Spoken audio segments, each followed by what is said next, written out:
Today's feel-good food is a cider poached pear with an amazing honey and ginger yoghurt. Wow. It's fat-free, it's an individual portion and very impressive. We've got some pears, which we're going to poach in a fruit cider, with some spices of star anise, cinnamon and orange, and then serve it with that yoghurt. Okay, to start off with though, the texture of the dish, 1 pear, and all we need to do is cut very, very thin slices, as thin as you can go. It needs to be almost wafer thin. And then there's a tray behind you, Jay. Yep. That's lined with greaseproof paper. And if you can just lay these out, what we're making is pear crisps. There's natural sugars in these pears. Yeah, so you're not adding any added sugar. There's no kind of refined white sugar in this, is there? No, all natural fruits and honey we're putting into the yoghurt, but it's all natural.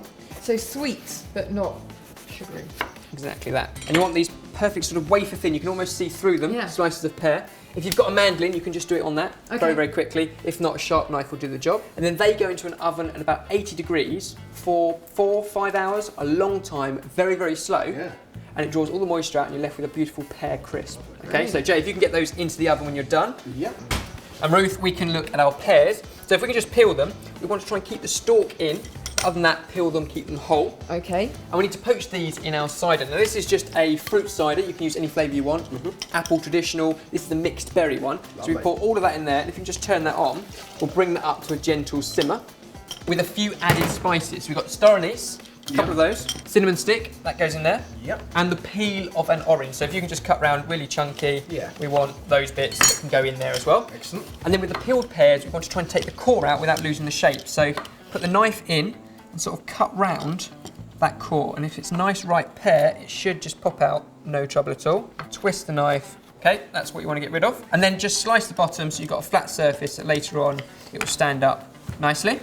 There you go, I'll let you do the other one. So this would be a really good dessert for somebody who was watching their weight, wouldn't they? Because it's totally fat-free. And really nice kind of seasonal, wintry taste as well. You've got honey, I don't know. Cider, just, like hot cider always has that really kind of wintry feel. It's like mulled wine, but a kind of modern, updated version, isn't it? The absolute best bit about this recipe is once you've had the actual dish, what's left in the pan, your poaching syrup, you strain that off, you can serve that warm with an extra shot of rum or something and have your own mulled drink as well. Nice so it's kind of 2 for 1. That's quite good for a dinner party, isn't it? Or some kind of pre-Christmas party. So our pears can go into our cider. It's just beginning to come up to the simmer. Then place a lid on top of that and bubble it very, very slowly for about 20 minutes. And whilst we wait for that, we can make our yoghurt as well. So again, fat-free yoghurt. If you can just put all of these ingredients into here. I can. We're going to add about a tablespoon of honey. So again, more natural sugar. And then a pinch of ground ginger. This is really strong stuff and quite bitter, so you don't want too much of it, just a pinch, but that's enough to balance out the honey and the yoghurt. Okay, give that so a quick stir up. You get a warmth from that ginger. And it's beautiful with pear as well.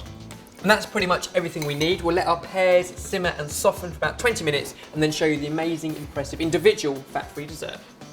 Now smell that, the amazing kind of spiced cider. I love these the pears. Gorgeous. That's that what you can smell, the star anise. It's really, really nice. If you can just fish out one of those and pop it onto our plate. And Jamie, I've got some stem ginger here, so really candied ginger. If you can just cut really thin slices out of that. Yep. Look at that. Perfect. You see that beautiful sort of pink tinge. Yeah. We've got our yoghurt. We'll just put little dollops of that on here in kind of circles. Don't want much of this. This would be really impressive for a dinner party, actually, I think. It is. It sort of has that wow factor as soon as you look at it. But it's still quite wholesome and, I don't know, there's like a casualness about it as well. And very warming. You can serve it cold, but I think it's so much better when it's still steaming like that. We've got these beautiful pear crisps. Oh, they look great. Okay, which you can still sort of see through. Lean that up against the pear. Some candied ginger from Jamie and some mint. Whereabouts do you want the ginger? Anywhere you like, you think looks good. Just tiny little strips of this beautiful candied ginger that can just sort of go on some of these like that. There we go. Quite precise. I think when it comes to presentation, you can be quite precise on these ones. Yeah. Beautiful sprig of mint. And there we go. So a really impressive looking individual pear that's fat-free, very seasonal, but dig in, see what we think. Oh, wow. Make sure. You get those, because it's poached in the spices, you get that all the way through. Now, I've never been too fond of pears poached in wine, but I feel like this is a more kind of modern, younger, and trendy lighter, I think. Version, really. And actually, you could serve it cold in the summer and it would be just as good. And that yoghurt with the honey as well. You like that? You know what we haven't tried? What? Crisps. Pear crisp, have one of those. Nothing added, natural sweetness. Which other fruits could you do that with? Pretty much apples work really well. Lemons, surprisingly enough. Lemon crisp. These would make amazing, healthy little sweets for kids, wouldn't they? Yeah, they would. So tasty. If you want to give this a go, then check out the recipe and ingredients on sortedfood.com. And for more feel-good food, don't forget to subscribe to Body Talk.